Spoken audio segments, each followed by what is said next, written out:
It's a very complicated question, but my first reaction when I heard the news was that I fully support, fully sympathize with, fully understand the stand that the students of FTII have taken. The choice of this particular gentleman to be the chairman is wrong, and this has got nothing to do with him personally or his acting abilities, but he does not have the expertise, he does not have the background, he does not have the knowledge to be the chairman. The chairman is a position which requires, to put it politely, an intellectual capacity and experience of cinema and art, which in the case of Sri Chauhan, even though, again, this is nothing personally against him, he's lacking. He doesn't know about the history of the Film Institute.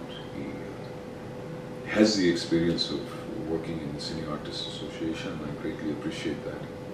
But he does not, as I said, have the background or the experience or the knowledge or the expertise to be the chairman of the Film Institute. I am from the Film Institute. I'm a very proud member of GRAFTI. I passed out in 1974. I'm now the honorary HOD of the acting department. So I feel very, very, very, very strongly for the Institute. Since November, I've been very closely involved with it. I was on the governing council for 2 years. Tripurari Sharan was the director, so I've seen the governing council in action, and so I've seen the academic council in action. It's very, very important right now that the right type of people be in charge of the Institute, and this is not your political connections or your religious connections which are so important.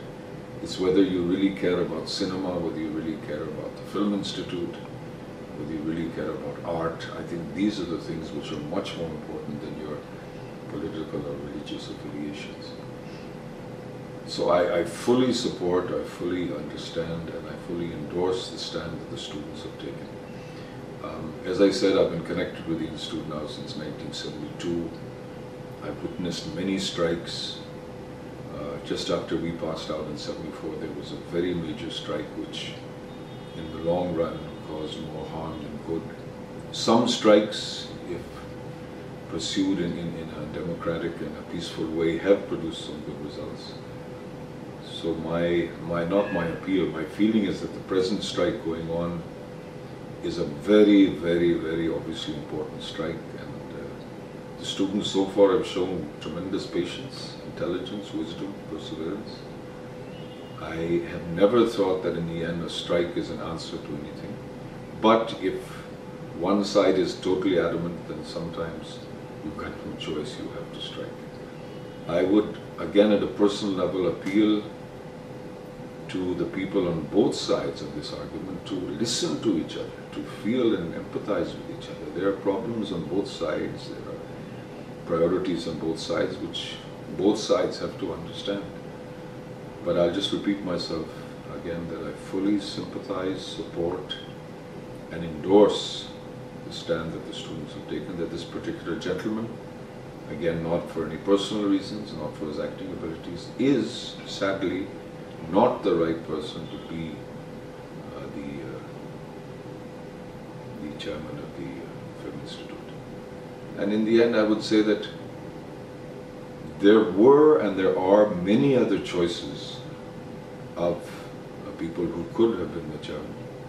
I think with a little bit more wisdom, a little bit more patience, a little bit more vision, other people could have been considered. Maybe they were, maybe some people said no, I'm not sure.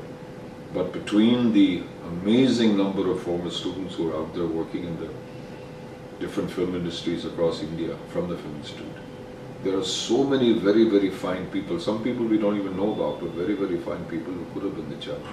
And as I said, I hope wisdom prevails on both sides, and patience and understanding, and in the end, not only a love for cinema, not only a love for the Film Institute, but a love for art and a love for the things which are really good and beautiful in this world should somehow prevail.